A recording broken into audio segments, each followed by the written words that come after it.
Hello，大家好，我叫 Eric。我叫西瓜。今日我哋就嚟睇下青少年面對學習壓力嘅時候，會有啲咩情緒同埋點樣去解決啦。 Let's go。你覺得學習壓力嘅主要嚟自邊一方面呢？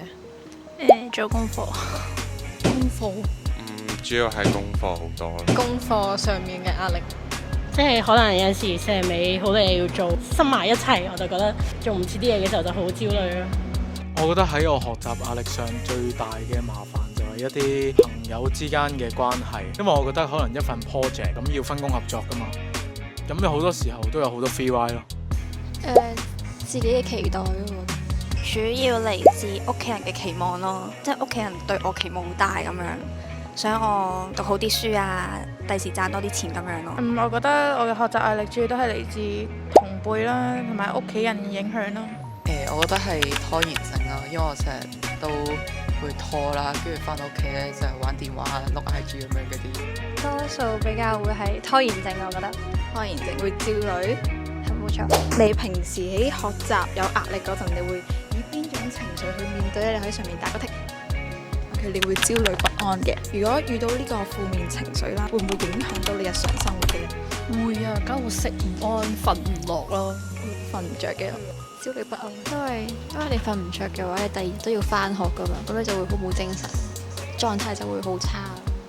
煩躁，咁又唔會咯，煩躁係思想煩躁咯，但係唔會有行為上嘅咩任何暴力啊咁樣嗰啲唔會。咁你最後點樣解決？因為我就係追星嘅，咁我就會透過偶像咧去獲得一啲動力。追星啦，即係平時好中意睇下唔同嘅明星啦，睇下啲靚仔就會心情好少少。去旅行。有冇咩信念係可以支持到自己保持正面呢？可能我覺得，可能我忙完呢一排之後，我有好多時間 send break 啦，我有好多嘢好多時間可以做自己中意嘅嘢啦，咁我就覺得係咯，只要我捱過咗呢一段時間，之後就可以好好放鬆咁樣。因為我覺得個人樂觀啲啦，保持正面多啲啦，做啲咩都會開心啲，即係成個人生活開心啲，所以我就覺得要保持一個樂觀嘅心態。我覺得放鬆咗之後，我就唔會再諗嗰啲嘢，之後可能會去睇下啲好笑嘅嘢，然之後整體放鬆自己之後就可以繼續做。咁喺以下呢4個選項入面咧，你覺得邊個唔係有情緒問題？唔係有情緒問題。係。我覺得1號咧就唔係情緒問題嚟嘅。第一個咯。我覺得係第2個嘅，成日擔心考試溫書時會心跳好快，會手震，但係考完就冇事啦。我覺得呢個係冇事嘅。第二個。我覺得係第2個。第2種啦。第2個。第2？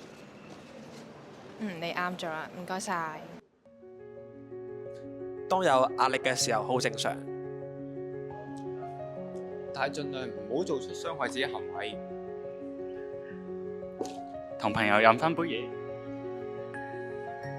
聽個音樂，瞓個覺，又可以提起鋼勁，重新出發啦！